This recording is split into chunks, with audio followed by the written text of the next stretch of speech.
Welcome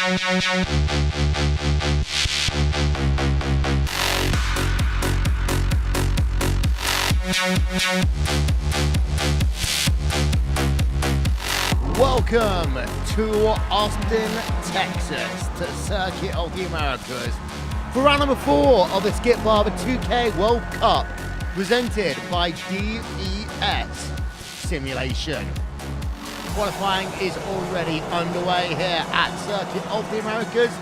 About 6 minutes 45 seconds remaining as it stands right now. Cars are on track as ever. Wilmanson along with Jake Sperry as well. Jake, this is not the full layout of Circuit of the Americas. We are on the West layout, which means it's a shorter track, harder, more fun.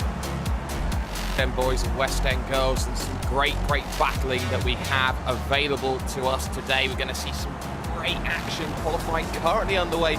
Johnny Guindy, the man who is quickest right now, 1:43 flat, full second quicker than Borja Zazo at the moment.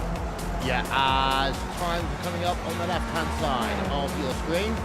Guindy leading by Zazo by, get that, almost 8 tenths per second, over 8 tenths per second. Vinicius Rochelo off into second place.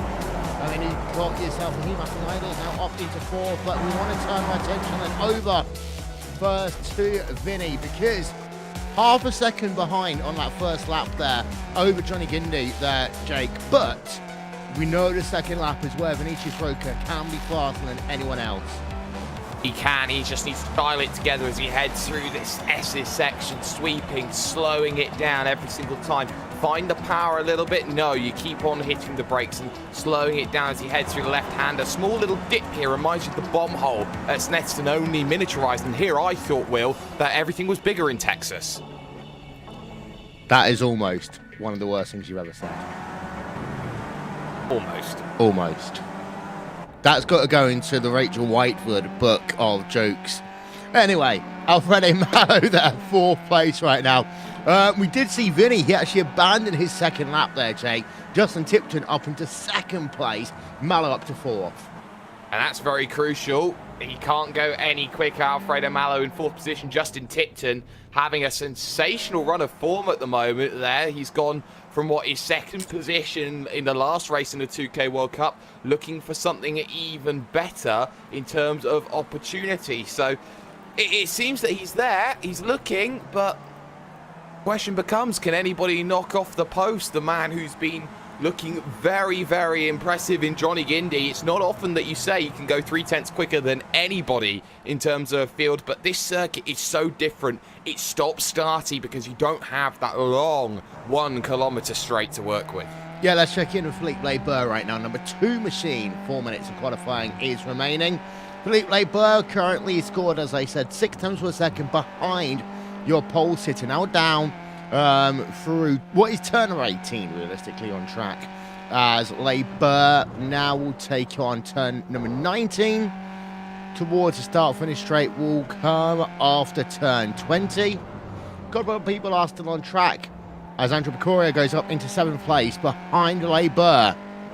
What can Leber do past the stripe? Nothing. Nope. That's a shame.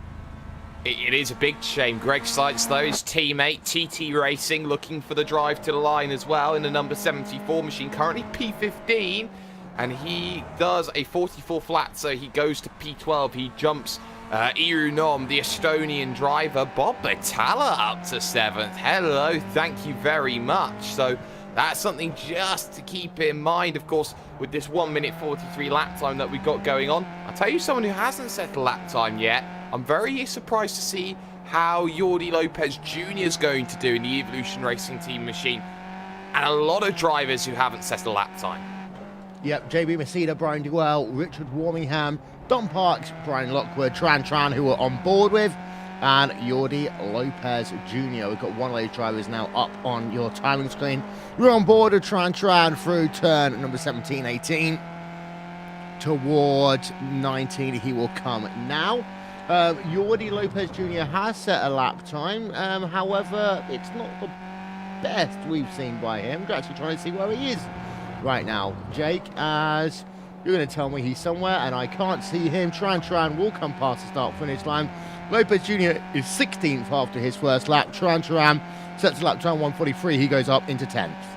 Up into 10th position. Tran needed that to be in any form of recollection of a battle at a circuit that's so difficult. Drivers like Richard Warmingham are still on lap times. Jordi Lopez Jr. on his second lap. They will both have enough time to get themselves all the way to the end of their laps. And in terms of who else could set a lap time, Brian Lockwood could still set a lap time as well. So keep an eye on Richard Warmingham here. He's down the order a little bit. P31. He wants to get as many positions as possible in the early goings here of this one. And he's a little bit tentative there. That was a bit paint by numbers through that double apex left-hander, Will.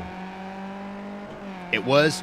He's got 1:31 remaining in qualifying, so he should be able to get back to the start-finish line in time. A lap around here, even though we're using the West Circuit, still taking 1:46. We're going to do 25 laps of racing here today. A pit stop, as ever, is required, and there is the number 158 car now coming towards turn 20 on track. The Bodak 158 machine through the final corner towards the start-finish line. What are we going to get for him? 1:44.740. That is P26. That's good. That's very good. I think he'll be very happy with P26 overall. I tell you what, though, Jordi Lopez Jr. goes quicker. He does a 1:44 flat. And that puts him up onto the 8th row of the grid. Irunom really struggling in qualifying. Brian Lockwood, the last man who has a shot of getting over the line. And, well, he's struggled. He's fallen back into the mid-pack over recent seasons. And, well, I'm not sure how wide he went there on the exit. 44.2 from him, 18th. That's about where I expected Brian Lockwood to be, Will.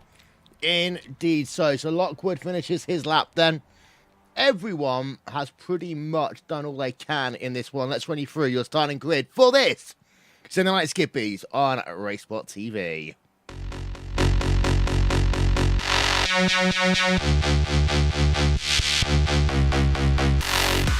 Let's put Johnny Gindy then at the front of your field. 1:43.090 in terms of lap time. Justin Tipton in second, Vinicius Rocha in third, Borja Zazo in the fourth position outside row number 2.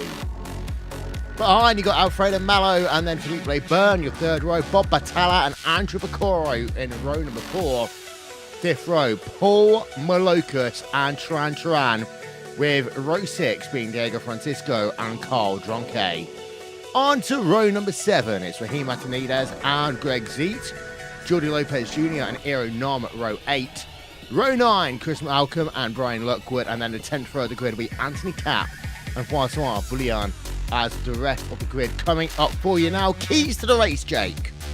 Well, one of the big keys to the race is going to be how on earth do you survive the opening sections of this circuit. It is going to be tight, twisty, and everyone wants to gain positions early. I think the big difficulty is going to be that when you get into that early stage, you have to really be precise and stick to a driver behind you. Yeah, as we have a look at the track here on your screen, 25 laps here today, 16 turns, 3.6 miles in length, essentially. It's the southern part of the real COTA, Jake. Yeah, it's the southern part, so it means that we don't get the lovely overtaking opportunity at 11. We don't really get the opportunity to say hashtag turn 12. It's going to be one of those races, I think, Will. It might well be indeed. Top 4, there you are, one more time. Johnny Gindy in the number 109 car will be starting on pole position. Tipton, Rocha and Zazo.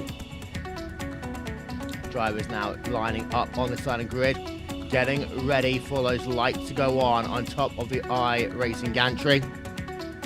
And when we do, we're going to go racing here today. It will be a good race, 25 laps worth of racing. It will be a fast, hard run down in towards turn number 1 as those lights now go on.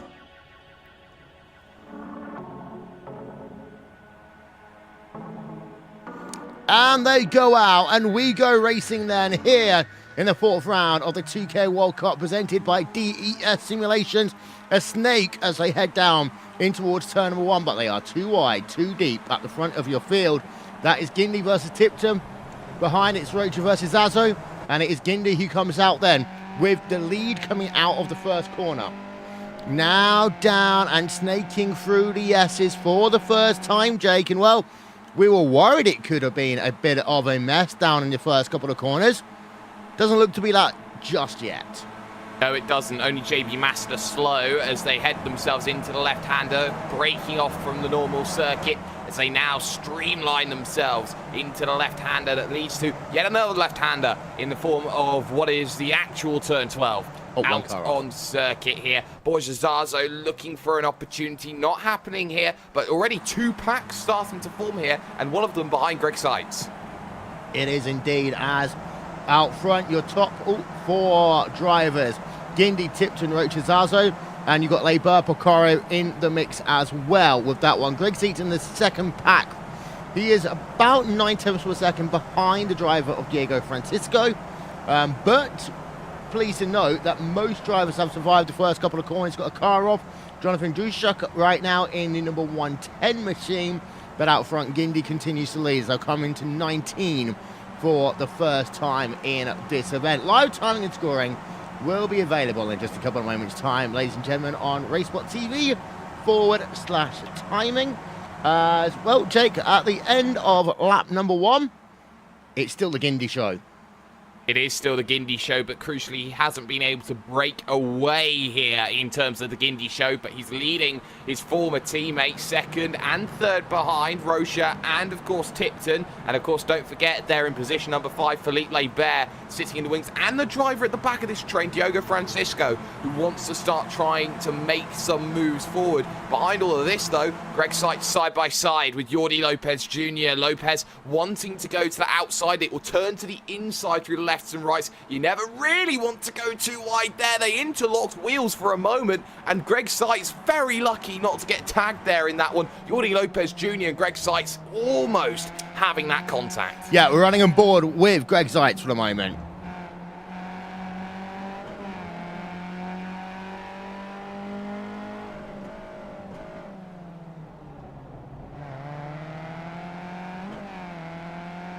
We had a run out of what then rejoined the track before turn 12, Jake.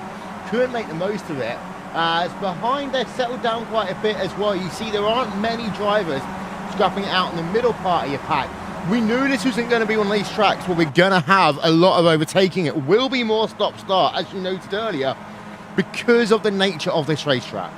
Yeah, the nature of this racetrack is very much that flow of low-speed corners and acceleration, which is so much more difficult to work with than, say, having sweeping corners where you can carry the momentums. I say that this Skip Barber is one of the biggest momentum-based vehicles in the world.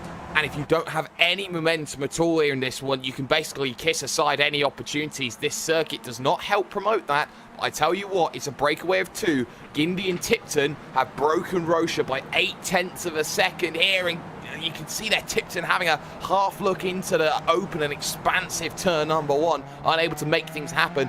I think Tipton's wanting to be aggressive now because it brings his teammate back into play. Yeah, indeed. So as Malocas versus Francisco are having a battle behind for P8 on track. They went side by side through corner number 1. Borjazazo is still in the rear of Vinicius Rocha. Now, I think that Zazo's realised that he needs to basically stay in line for the moment and allow Rocha to at least close back up and hang there. But he has a big wiggle coming out towards turn number 12. Loses about 0.4 of a second. Tipton versus Gindi, battle for the race lead. And here we are then, on board with Tipton once again. And a lot of counter steering going on by some of these drivers today. 13, 14, 15, 16 they're coming up to now. And for Tipton, he's not looking aggressive, Jake, but you can tell that he's really driving that car hard. Well, he has to, and I don't think the conditions help these vehicles, which have been quite slidey, I think has been the right term for them at this circuit. I think that with track temps here, 29 degrees, even though it's 24 in the air, it is cold for these vehicles, especially when you consider that they're used to temperatures like the mid-30s. You know, they're going to start sliding, they're going to start worrying a little bit. And even though these are some of the best Skip Barber drivers, if not the best Skip Barber drivers in all of sim racing, They are still going to struggle with these conditions. Even the best can be caught up. But most crucially about all of this, though, the attacking from Tipton is he's forcing Rocha into it. Down to the inside then at turn number 1. And Guindy's going to have to play the long game. He holds the outside. They're side by side now to 2 and 3. Yeah, they remain side by side. Number 5 car, Justin Tipton, cannot hold on the outside line as they come underneath the Tequila Patron Bridge into the S's once again. So he tried that time, wasn't able to do anything about it. Now Tipton has to wait just a little bit longer. Behind, we have got... Oh, just go away, Hugo. Behind, we have got ourselves Brian Lockwood versus Ero Nom as they work themselves down for a little switch turn as they'll now come back onto the normal part of the racetrack, missing out turns number 8 through 11 on track. Brian Lockwood, Ero Nom going at it 14th place on track, Jake. Yeah, and just behind that, Daniel Nogueras makes the move on Tuan Tran, who has gone backwards, and more backwards here in this event. He's -9 for his day, and that's never going to be helping Tuan Tran. But yes, Iruno and Brian Lockwood. Lockwood then looking for abilities to try and make that move. And Iruno, let's not forget, was up there fighting for the victory in the opening round of the season. He has really tailed off. I don't think this circuit suits him. Yeah, I can completely agree with you. We're going to step aside for about 10 seconds, ladies and gentlemen. We'll be back with more after this.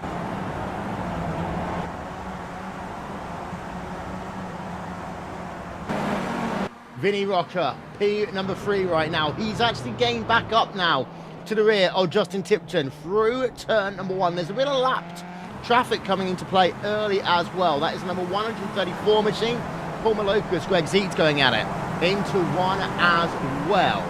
And just having a look at number 139 machine, as we say. 134, that is looking like back at Johnny Guindy. And he's really catching this traffic. And I think this is really going to hurt him over at number 134 machine. That is Garcia Sanchez right now. Sanchez does finally move out of the way. I don't think it hurts him too much there, Will. He didn't naturally slow down. He put the thanks in play as well. He's very gracious about that. So I think Johnny Guindy understood what was there for him. I think he understood and knew that, you know, yes, I am catching, but this section of track, you know, there's not much that I can do in that situation. It hasn't hurt him at all either, because Justin Tipton's had to check up as much as he has, really. And I think that there's not much more you can say except, you know, they're basically playing as evens right now, and once again, they're starting to drop Vinicius Rocha, or trying to. By 4 attempts already this lap. And it's not been the case that the traffic's hurt Vinicius Rocha either. That's just Rocha just not having the level of consistency that Tipton and Guindy are having.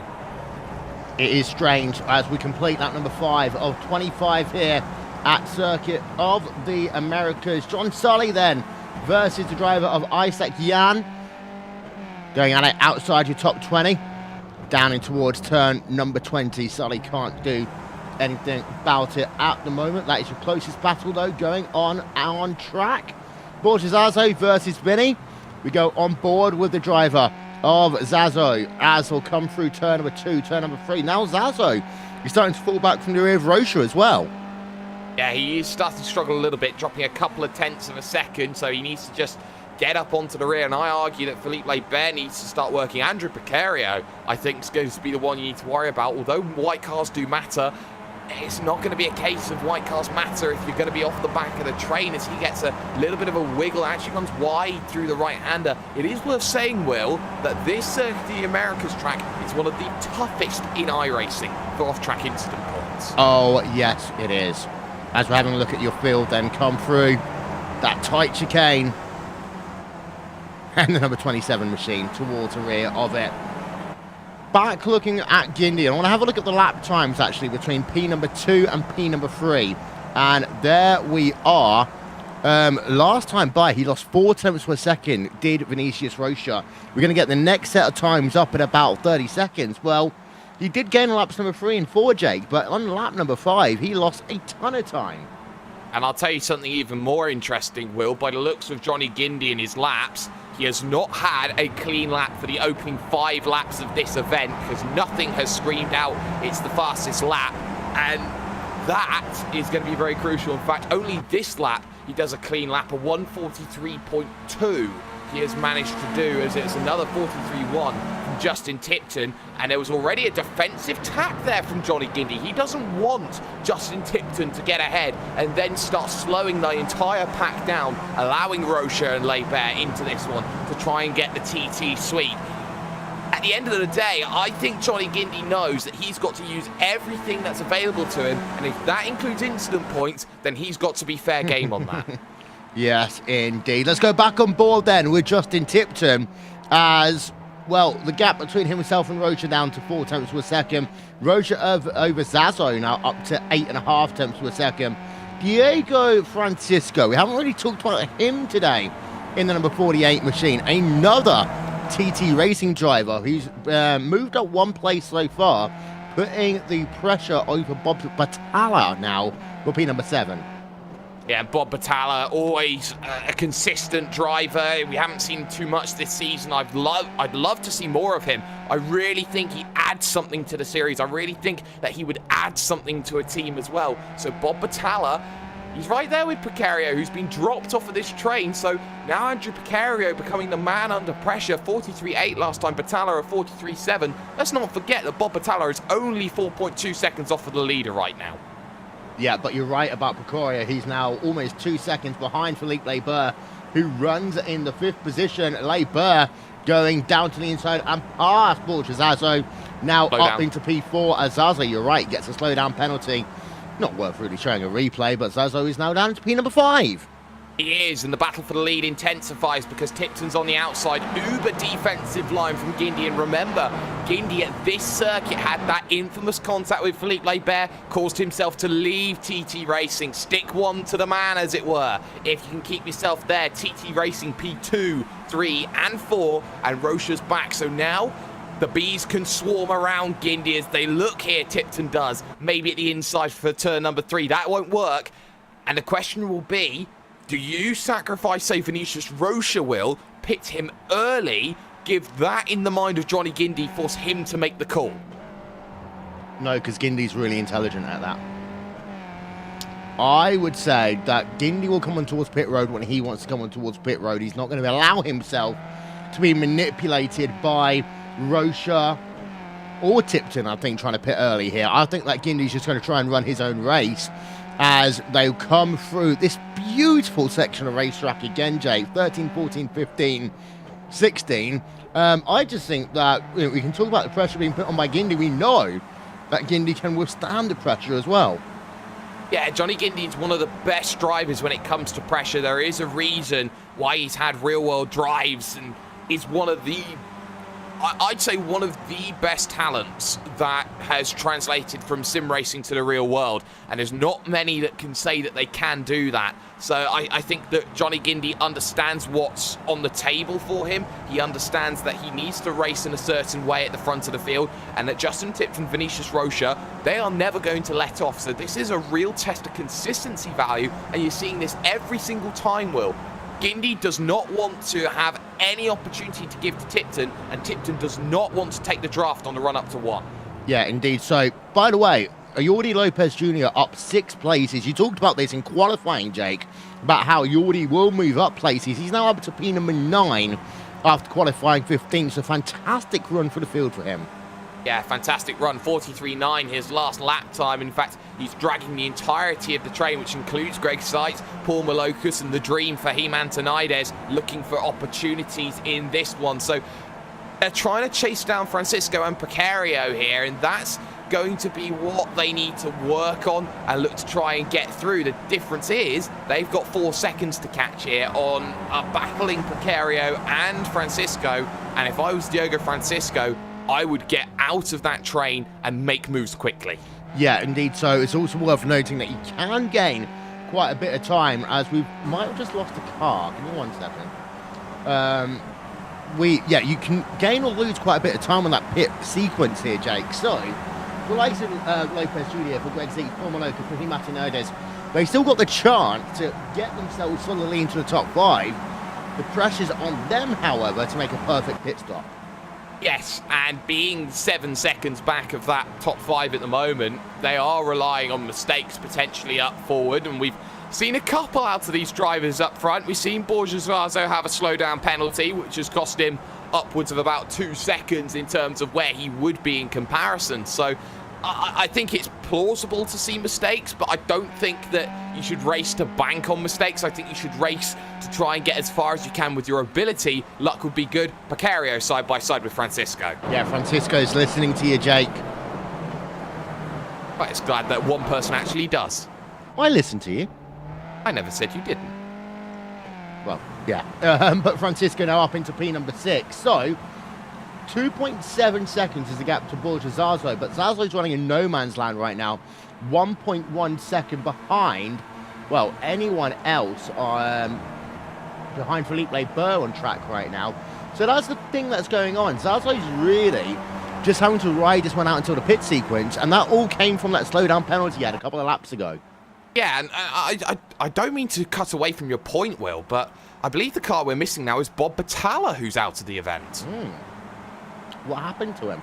I'm having a look. He's on the lane. He's still on the lane. He's gone. He's gone. Yeah. Oh, that was a scary one. That was heading up towards turn number 1, Will. Start of lap 8. I think he got contact from Francisco and he roundly went. So we missed that one. Apologies, ladies and gentlemen, for that one. We're not going to be able to get a replay now, but we'll try and get one later on, if possible. As we're landing on board of Paul Malocas. That pit window does open now, so if you are going to try and play the mind games with Rocha or Tipton, this is when you can start doing so.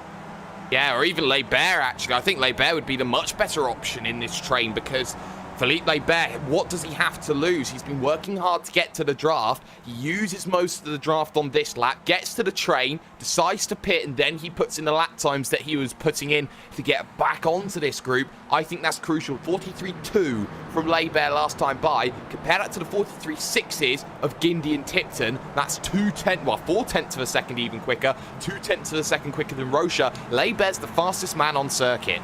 Yes. So Philippe Leibert all of a sudden is starting to just crank the wheel a little bit. We go on board of him right now.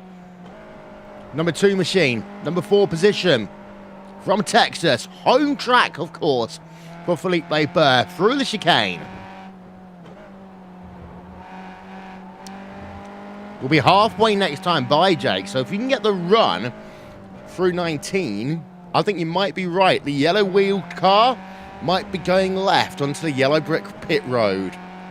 Oh, well, if you can follow the yellow brick road, I think he'll find himself on the yellow brick victory lane if he's not too careful. So I think Philippe Leibert knows what is of him. He knows how important it will be to get up there, and he knows that the only thing stopping everybody in that team having the perfect result, that only thing stopping him is the ex-teammate, is what we call at this stage here with his nearest teammate in 8th position, Will, I have to say is a vigilante fighting against his old team. No one comes inside your top 4. We've got one driver in, though. That's the other TT racing car. Diego Francisco is going to pit early. Jordi Lopez will also follow, Will. So, you know, it seems that they're going to try and test run some things here. The 2 teams at the top want to bring in drivers who aren't going to affect things early, as Paul Malocas also dives down onto the lane. I think they're testing things early, Will, so that, okay, has this worked for us? Yes, no, okay, bring your boys in. But isn't this too short of a race to really be able to work this one out? This isn't an endurance race here, Jake. You've got 2-3 minutes to work it out and see where you fall into place in terms of traffic. Diego Francisco, 12.9 out and away. Compare that to Paul Malocas, 13.5 as he goes out and away in the ERT car. With any race, Will, there is an element of strategy. If there's no pit stop, the strategy is how can I beat the man in front of me? If there is one pit stop, how do I get onto the lane quickest, do my stop quickest and get out quickest. With endurance races, it's how do I use my strategy time after time, repeat it, make it malleable, and get yourself going through. I think that what everyone here is racing for is, how do I get onto the lane quickest? How do I stay in my box for the shortest time? And how do I get out and still win this race, build the gap that I need to? That's the worry I think that all these drivers at the front have. And when you are so dedicated as you have a dedicated team to just skip Barbers like TT Racing is, I think it's very clear what someone like Johnny Gindi has to fight against here. It's going to be so difficult. Nobody dives down again onto the lane, so they're going to try and run all their tanks dry. They're playing chicken is what they're doing. Yes. They're all playing that same game of chicken, and that's actually harming Borza Zazai, because it means he still doesn't have a dance partner, as Andrew Picoro now does come on towards pit road himself. And this is what I kind of meant, Jake, is that, you know, and a 2-minute lap doesn't tell you much in terms of strategy, apart from, okay, I'm in traffic, okay, I'm not in traffic. It takes 4 minutes of 10% of a 45-minute race to work out if a strategy's working. You've not really got that much time. There's a lot of drivers now in. Anthony Catt is on pit road. Alfredo Mallow is on pit road. No, he's done a pit stop already. Brian Lockwood, Carl Dronke, Anthony Catt, Isaac Yan, all on the lane. Picoro is out, and it's 13.7 for him. And he can't beat the driver of Francisco off the lane. Francisco, with some perfect lap times, builds the gap he needs and now needs to run away and will run away. Precario suffering from a slow race pace car, great in qualifying, but a slow race pace car is keeping him out of this fight. Yep, so then, having a look at Francisco, the gap is 1.1 seconds right now, but to go back to the front of your field, Tipton's as close as he's ever been to the rear of Gindi. If he's going to come on towards pit road, you want to do that. Be as close as you can as possible. Put pressure on the driver coming onto lane. You'll notice he's not come on towards pit road yet, has Justin Tipton. Neither has Gindi, or Rocha, or Leiber, or Zazo, or Zeeks. And they're not doing so this time by either. They'll work themselves towards the end on lap number 13. Behind, there is Greg Zeets. He's not committing either. Matanides isn't committing. Iro Nom is. Well, Iro Nom's going to get the Tokyo Drift out. Don't stop the music tonight, Iro. He gets himself going, though. Flamboyant, but not the quickest way onto the lane, Will. Yeah, I can agree with that one. As he does get that car slowed down. And we do manage to get ourselves a pit stop timer up for you. Live timing and scoring, by the way, is available on racesport.tv/timing. Bushwink Racing. Number 161 machine of Iro Nom. Long stop, 14.1, but he is out and away. Out and away and looking to try and get himself back on circuit. The whereabouts, though, is going to be behind Richard Warmingham, who's yet to come down in. A long way behind Jordi Lopez Jr., though, and that's going to be difficult. Side by side with Paul Malokas. Malokas around the outside. I'm not sure if Malokas is slowed down or if it's the case that Iru's done very well in that stop. Well, I don't know. Malokas must have had a bad lap because he's actually a second faster lane to lane when he come on towards pit road. So Malokas, you're right, must have slowed down a little bit because, in theory, he should be a little bit further up the road compared to Iro Nom. As again, we watch our leading 4 drivers come through turn number 19 on track. Johnny Gindi still leads from Justin Tipton, from Vinicius Roche, and here they all come then. Dummying a plum, and they almost come together as Justin Tipton almost ran into the rear of the driver of Johnny Gindi coming on towards pit road. And one of those drivers, maybe Tipton, was a little bit aggressive there on the brakes. I'm wondering if it's Gindi here because he was trying to hit the lane at 50 kilometers an hour, really struggling to get that one back going. I think he's okay, but they were side by sides. They hit their boxes. Crucially enough, though, it is Tipton who hits his box first, not Gindi. So it will be advantage Tipton when he comes out of the lane. And if they can just get one driver in front of Gindi, then Gindi's fighting the train. Out and away they go. Rocha's gone the slow one. Tipton's got the long one. And I think Tipton's staying for an extra 15. We knew it was going to be one of those drivers, and it was Tipton. Now, I want to rewind the tape quite a way back here and see if we can go on board, because this is Tipton coming on towards pit road, diving across the racetrack, almost runs into the rear of Johnny Guindy, then tries to brake as late as he can, and just a little bit too fast there with Justin Tipton coming on towards pit road. 31.6 second pit stop as a consequence of that. Justin Tipton loses out. Vinicius Rocha does gain the advantage off of pit road. Atanides, by the way, hasn't yet pitted. Okay, that was an interesting camera angle. But Vinicius Rocha does lead the motor race by 0.6 of a second over Johnny Guindy.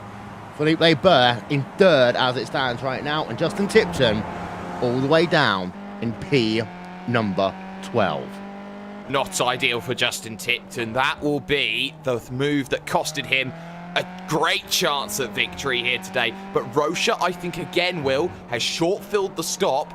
But this is the circuit where, by my memory, it has one of the lowest fuel consumptions in all of sim racing. This very layout. So I think that if he's done this right, he can make it work. And with a short run to the finish line as well, if he starts choking and running out, it's going to take a Herculean effort for Guindy to get past. Yep, Tipton has a car ahead of him go wide, but he is 3.5 seconds behind Eero Nom right now. Fahim Atanides and the last driver to pit, lap number 16 of 25 in this motor race, and he comes out, leads a lap, hits the green cone, and away he goes. And out behind Jordi Lopez here, he's going to have to deal with Greg Seats into turn number 1. Seats will have the outside line, trying to make it work on the exit here. Seats will have the inside for 2. That will give him an advantage, but it gives him almost a full car length. So Fahim Atanides unable to make things work, as behind that, Nom and Maloka still scrapping it out. And if those two work together, they could make that a train of 4. You know what? The one thing that we should have talked about that we haven't talked about is those yellow anti-cut curbs, Jake. And I'm really impressed by the driving we've seen here today. We haven't seen, I don't think, too many drivers at all go for a little bumpty-bump ride. In terms of retirees, we have 4 drivers out. Bob Batalla, we saw that incident down at turn number 1. Miguel Garcia Sanchez, Jonathan Drusica, we saw in lap number 1. And JB Maceda out.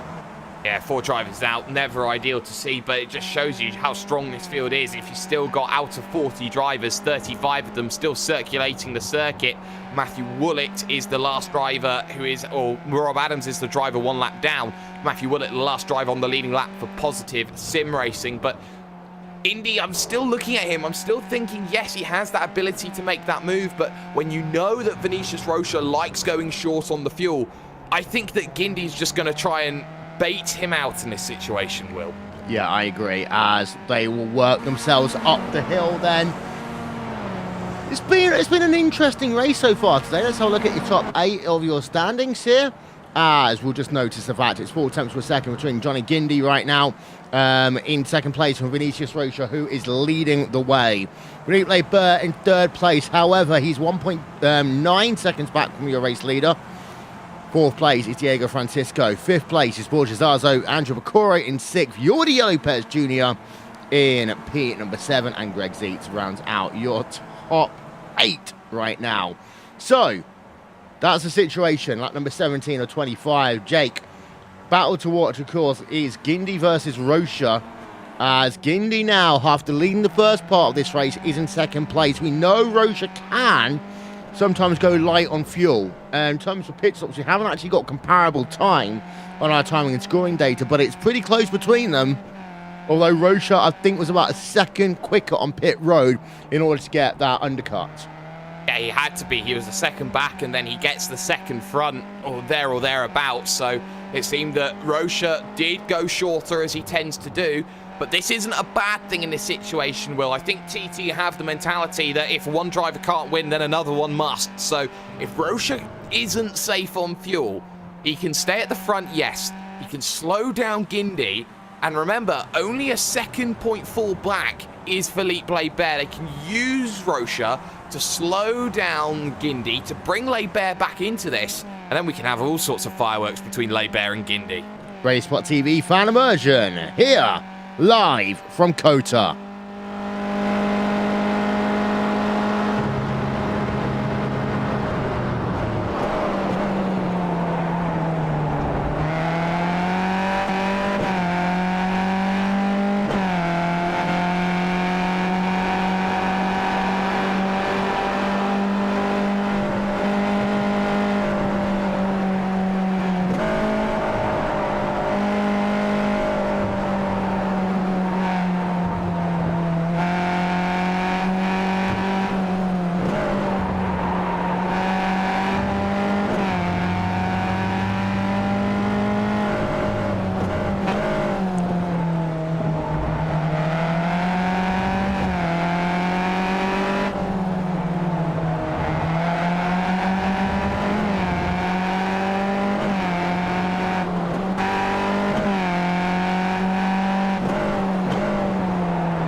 Nice look there at the battle going on between Vinicius Rocha and Johnny Guindy. Also noting that Diego Francisco up into 4th place, Jake, because we actually got him involved in the battle with Borja Zazo, and the gap between those two drivers is about a third of a second. Jordi Lopez Jr. as well, right behind Andrew Coro on the Rain to 1. Yeah, and looking for the inside, looking for the opportunity. We've already seen Guindy make the move on Rocha just now into turn number 1. And Jordi Lopez Jr., no chance there for Andrew Picario to really fight back at that scenario, as Zazo's also gone through on Diego Francisco. So all these packs are battling. Guindy back to the front again. I think this is tactical from Rocha. I think that he knew that Guindy wanted to come down the inside. So now it's up to the... I think it's to the benefit, of Vinicius Rocha now to stick and wait it, because he saves fuel like this now. Yeah, everyone wanted to overtake each other all at the same time. Let's look at a couple of replays for you then. That was Zazo getting past and Francisco. Jordi Lopez Jr. versus Andrew Picario. Jordi Lopez Jr. up 1 position. So 3 different changes all happening at the same time. Diego Francisco loses a spot then, so it's Borja Zazo now ahead of him, back where he was earlier on, Jake. But these guys have lost out pretty big over the course of the pit stops. They're now about 6 seconds behind your leading pack.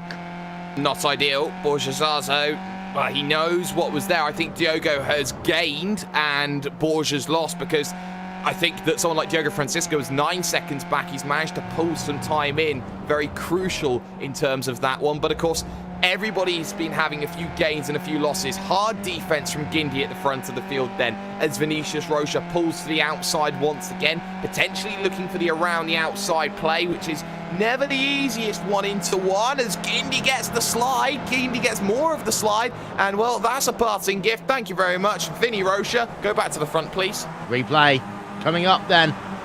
Now. Oh, that was a big slide there by Guindy. Yeah, and that just easy for Vinicius Rocha. I always sometimes say, sometimes drivers always deliberately do the slide. Deliberately try and find a way of giving up the race lead, Jake, because they know that it's one of those circumstances where Vinny leading is probably better off for Guindy right now. But Felipe Burr is now back in the 3-car pack.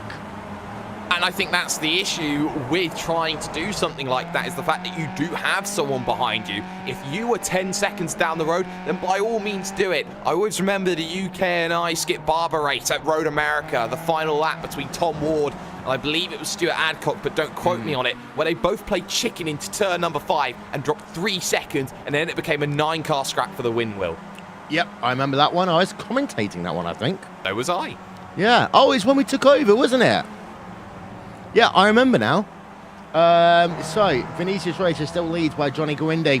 We are coming to 5 laps to go this time by Borges Arzo versus Francisco. That one's still going really close between them. Go on. Oh. Sorry to cut you off like that, Will. He was close. I thought he was going to maybe have a half attempt. It didn't quite work out the way he wanted to. Giddy, oh my goodness, he's trying to go for the Schumacher dummy into turn number 1, and he nails it. Oh my goodness. No, he doesn't. He's got the slide on again, and that's going to mean that he goes through. And look at this from Leibert. Track extension down to the inside. No honor at all between thieves. Oh, we love Sunday Night Skippies. There we are. Top of your screen. As you see Guindy first. Going down to the inside, sliding through the corner. Then it's Philippe Leibert saying, hi, what's up? Inside, thank you very much. By the way, bye Danica Patrick. It was nice having you in NASCAR. As Philippe Leibert up into P number 2 right now, Jake. And let's not forget that Philippe Leibert, Mr. 2K World Cup, will not care about his teammate. Gets a massive wiggle through that right-hand slow down corner. So he's got to be careful that he doesn't give the gap now to Vinny Rocha. But at this stage, you know, it's not often that we say this.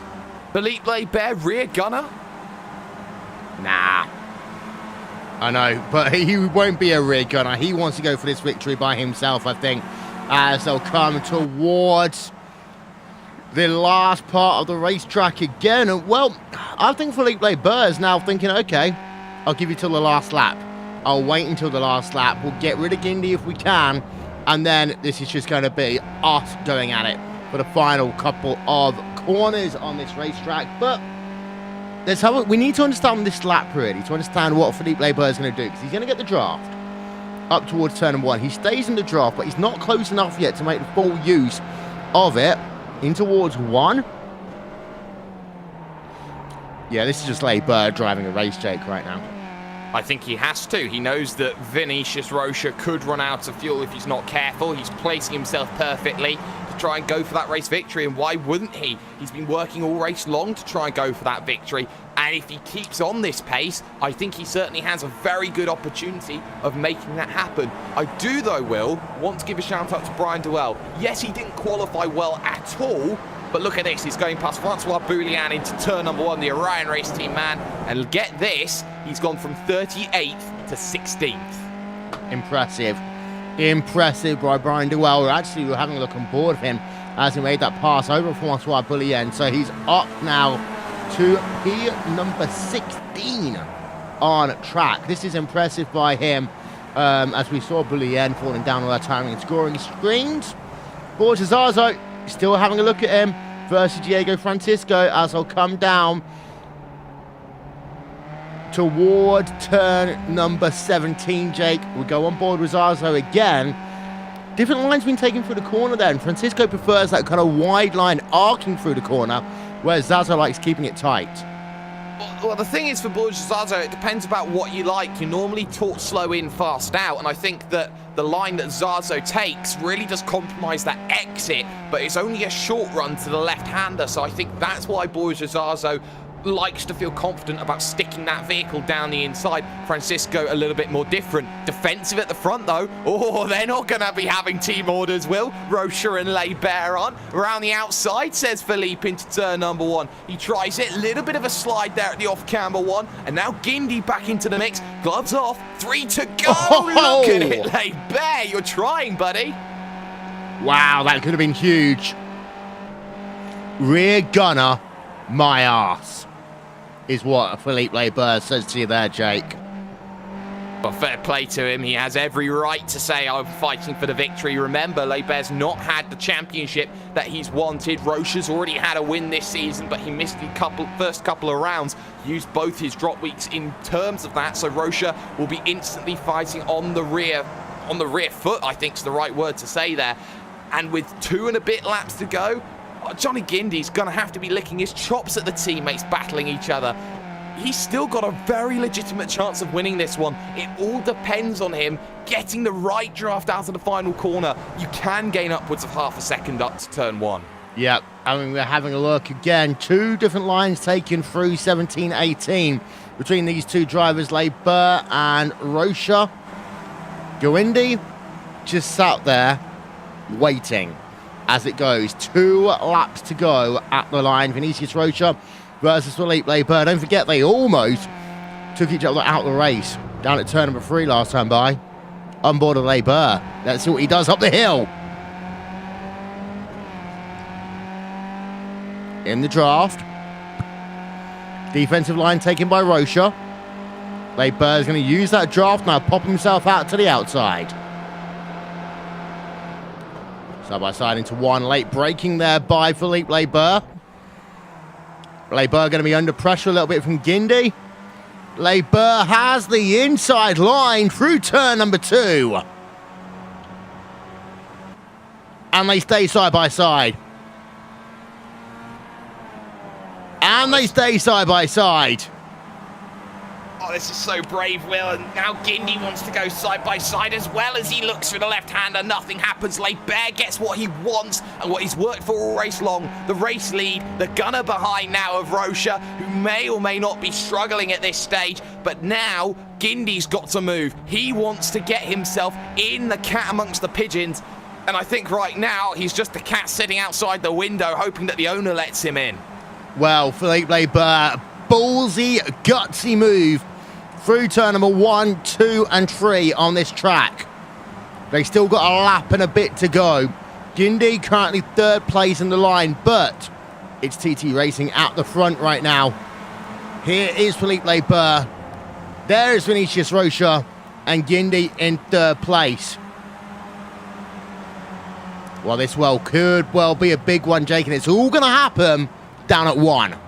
It is, and well, 1's going to be opportunity. Big track extend from Johnny Guindy. He knows that he's got to use all of his road tax and a little bit more leniency to go for this one, to have an opportunity at this move. This is the prime overtaking opportunity. If you can't do it here, then you're going to do it nowhere. Rocha can't close. Guindy can't close. Barber seems to have the legs on them on the run up to 1. Will Guindy go for the big hole shot? No, he thinks better of it. Rocha, though, is going to attack around the outside, but he gets hung out to dry, and now Guindy wants P2. Perfect for Barber. He wants them scrapping behind, and Guindy stuck on the outside line. Can't make anything happen. So now it's a case of, will cleverer heads prevail, Will, or will it be a case of that you've got to go for broke? You can try going for broke, but you've got to remember there's a championship at stake here as well. Philippe Barber didn't have the best start to the season, but as they work themselves through the chicane, number 91 car, this will be his other best opportunity to make a move. You can see dancing to the left, dancing to the right, down into turn number 12. A lot of curb used there by all 3 of those drivers as Rocha is close. Guindy is still sticking it there as well. This really is your last opportunity to go for something. Guindy and Rocha touch wheels, both disqualified from the event. So now it's easy. Barber can just calm it down. I saw the touching of the wheel check, and for all that was close, it was enough for both of them to be disqualified. They are going to be so angry after this one. We'll talk about that in a moment. Philippe Barber can almost shut it down now. He's got a 7.8 second advantage over Bortazzo. Not necessarily the way that Barber would have wanted to have won.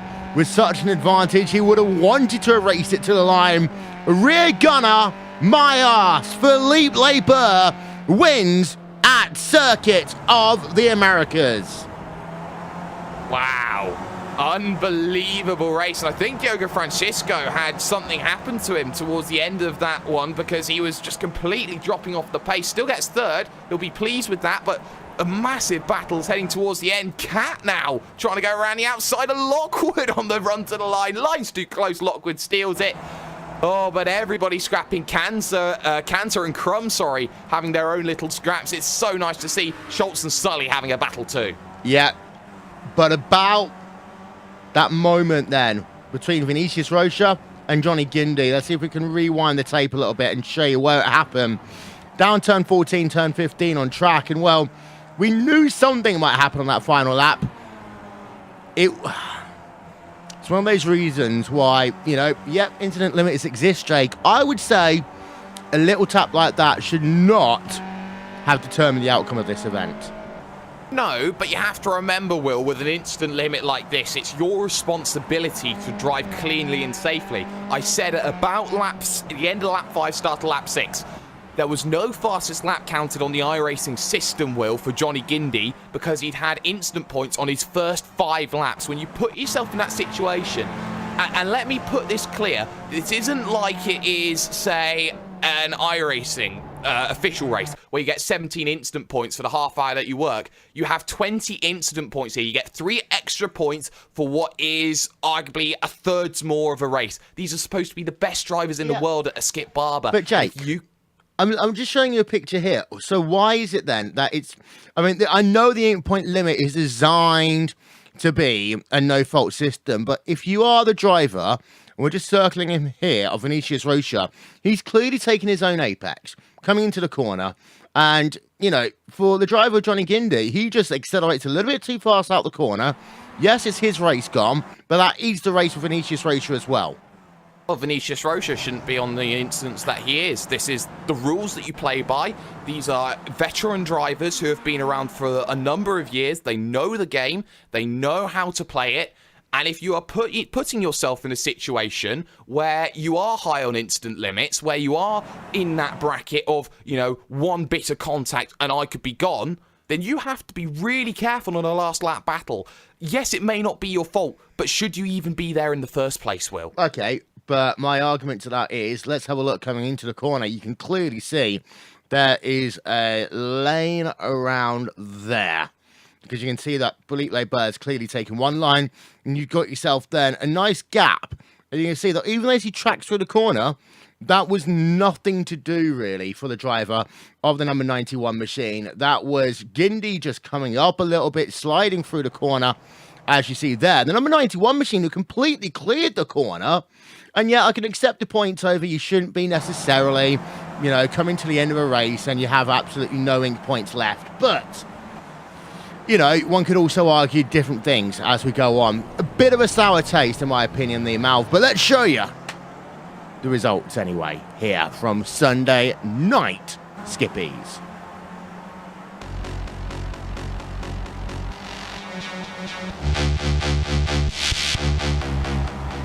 Felipe Barber wins then by 8 seconds as Johnny Guindy, Vinicius Rocha involved into them.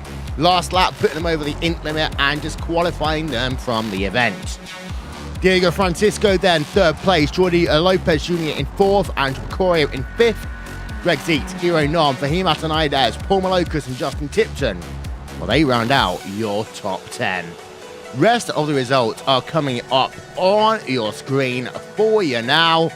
We are going to have a chat with drivers in a couple of moments' time here.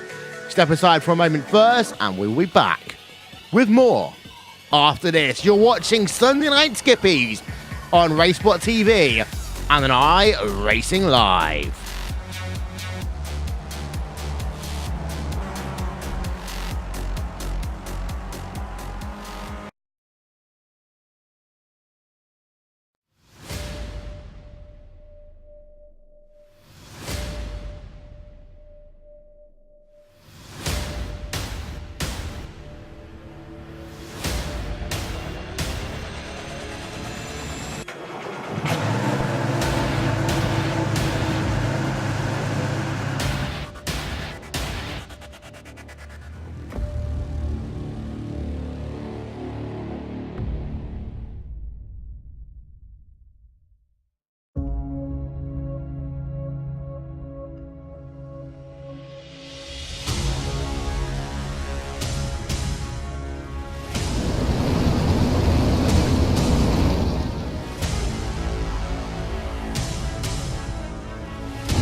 Yellow flag is out.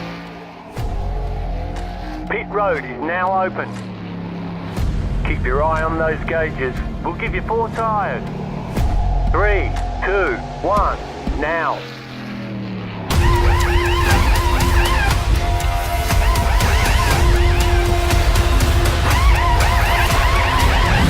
We're done. Get going.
Welcome back to RaceSpot TV on iRacing Live.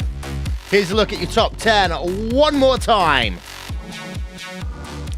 Felipe Barber wins in the end by 8 seconds over Borja Zazo. Third place, Diego Francisco. Jordi Lopez Jr. in fourth. Andrew Pecoro running out your top 5. Rest of your top 10 up on your screen. Hey, Philippe, welcome back to 2K World Cup Victory Lane. It's been a while. Oh yeah, finally. I had some bad luck and I'm pretty happy with the result, especially the way I won, because it didn't look good at one point because I overshot my pit box and lost 2 seconds there. And I could catch up with the two in front, and well, the last 2 laps were just crazy, amazing. I just don't have any words for it. I don't know if you saw it, but it was awesome. No, we're busy watching the drive from P number 30. Oh, okay, yeah, I thought so. Yeah. But I mean, you had to work hard during this race in terms of pit stops, in terms of the actual race as well. How do you think that you coming towards pit road a little bit earlier and all that stuff, how do you think that really kind of helped shape the battle at the end? I was thinking about it, but on the other hand, Johnny was leading the group, I think, and he was probably the quickest of the 4, so I thought maybe I couldn't run the same pace, so I decided to just stay behind and wait until everybody pits. Well, you get yourself a victory here. Of course, my next question has got to be the obvious one. What's going to happen in 2 weeks' time? Next round of the championship, round number 5. I think it's Phillip Island. It's a double header, so it's a little bit different than before. It used to be 10 minutes the first race, but now it's going to be 15 minutes, and the feature race will be the same length as a normal race. So it's been a while since we did the double header, so I'm really looking forward to that. Before we let you go, who do you want to give a shout out to there, Philippe? I want to give a shout out to my team. They did really well this race. Too bad Vinny got disqualified and Justin had a speeding penalty in the pit lane, but otherwise it would have been 4 out of the top 5, I'm sure. And I also want to thank our league sponsor, DES Simulation. Without them, it would be a lot harder to find the money to keep doing this. So thank you. No worries. That's Felipe Barber then. TT Racing claiming the victory, and we're going to have Jake stood by with the driver who came home second place, Johnny Gindy from the Evolution Racing team. Second place. I mean, let's talk. Oh, it was second place until the last lap. Come on, leave me alone, all right? Yeah, Johnny Gindy, who comes home in the end in position 31, as I look down my sheet again and again and again. Johnny, what happened on that last lap? Because it looked like you were coming in from a really long way back to try and send one down the inside. Did you just get stuck in between two worlds? Yeah, I mean, I knew I was on high incidence, but I still thought, I mean, obviously I wasn't going for a 4X or anything like that, but I still thought I had some margin for still one off track and another 4X before getting disqualified. But yeah, I mean, I made the apex, but after that, I maybe got on the throttle a little bit too early and tapped Vinny, and like I could have, like that should have been a 0X contact, and we would have been fine. We would probably finished the way we were positioned then, but unfortunately, we got a 4X and we both got disqualified, which was really annoyed by personally because it was absolutely avoidable on my part. Well, aside from that, though, you had a good race up until about 6 corners from the end, but that's going to be what you take away from the message. You know, this circuit is very difficult. It's notorious for having high instant points, and, you know, you were struggling today on those cold conditions. Was it the fact that it was cold, that the vehicle was more slidey than usual, or was that something that you've been experiencing all week? No, I mean, when you're pushing the car, it's always slidey. There were a couple of times fighting Vinny that I lost the rear, and both of those times because when you're in the draft in this car, you get up to 5th gear on that back straight, and if you're used to driving alone, you only have to downshift 3 gears because you're in 4th. So both of those times I found myself in 2nd gear, and the car didn't turn going into the corner, and I had to trail brake way too much and got the rear sliding, so I didn't take the off track. But yeah, I mean, I was really happy with qualifying, particularly because I got pulled by a good margin on lap 1 as well. I was surprised by how quick I was, to be honest. But yeah, and after that, first stint was fine. Entry onto the pits, I oversold the car because I was on kilometers per hour instead of miles per hour. I looked at the speedo, it said 60 something instead of 40 something for miles per hour, and I freaked out and hit the brakes again. Yeah, so I lost a bit of margin to the guys behind me. And then Vinny did the Vinny thing and underfueled and got me in the pit stops. But yeah, at least it was fun up to the last lap. And once again, I'm really sorry to Vinny. Well, you come away with just the 2 shoes on your feet, Mr. Two Shoes Gindy. So, looking over to 2 weeks' time, doubleheader at Phillip Island, you know, a very natural circuit. And, of course, the circuit which houses my one and only win on iRacing, which I will have you know. How are you feeling about Phillip Island? I like it. I like it as a track. I like driving it, but unfortunately I'm really slow there. I've always been. But you know, it's a double header, so it's not super important to be the fastest guy out there. But it should definitely be fun. Shout out sponsors. Who gets it done? Just ERT and everyone in the team. In this race, we had Jordy and PJ racing and Paul Malokas racing. Unfortunately, he didn't get any much practice, so he was starting in the middle of the field at the start of the race. But Jordy drove a really good race, finished 4th. But yeah, hopefully we'll be a lot closer to the top in future races. Hopefully they will be a lot closer as well. Johnny Gindy, Will, I think we've understood this. Gindy likes brake and accelerate. He does not like momentum. Just noisy pedal. How come? How come? Because I'm all about momentum.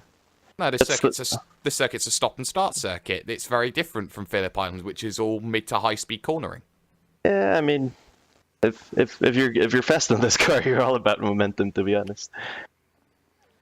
Yeah, I mean, maybe not. I don't think it's much of a start-stop circuit. I mean, like maybe turn 1 is, but apart from that, a lot of corners. 12. Yes, okay. Oh, I admit defeat. Johnny Gundy coming home in P number 31 here today. We have got our 3rd place driver, like Diego Francisco. He got himself a podium there on the final lap. And, well, Diego, We talked about how you're working yourself through the field after qualifying. To get a podium, you've got to be happy with that. Yeah, I'm pretty happy. It's my first podium ever in the 2K. This is the first score I'm really proud of. And yeah, I had to work a lot in the beginning of the race to get to like 7th or 6th, I can remember. And then it was all about making the stop work because I could never catch the front pack. It was all about just trying to save as much and maximize the pit stop. Do you think there's a key moment of the race for you that got you into contention on this podium, except of course Gindy and whatchamacallit and Rocha just having a little bit of lovely tap at the end? Yeah, obviously the score I deserved was 4th or 5th there, but yeah, it was all about the pit stop. I managed to go up the field, and then it was all about the pit stop. I managed to get behind Borja after the pit stop, and I could save a little bit more fuel since I was already low on fuel on the last lap. And yeah, once you get in the draft, you can follow easily. Well, got yourself a 3rd place here today. You say it's your highest finish ever in 2K World Cup, presented by DES Simulation. Next week, we go to a double header at Phillip Island. We go from a track which has a bit of stop-start in it. I know Gindy will complain and debate that one a little bit. To a track which is purely all about momentum with the exception of the hairpin. How do you think that race is going to be? Double header format, 15 minutes, then 45 next week. To be honest, this is my first double header that I race, so I'm still not sure what to expect, but I will have plenty of time to practice until then, and I count on my friends at TT Racing to help me get up to pace there. Right, so before we let you go, Diego, anyone you want to give a shout out to?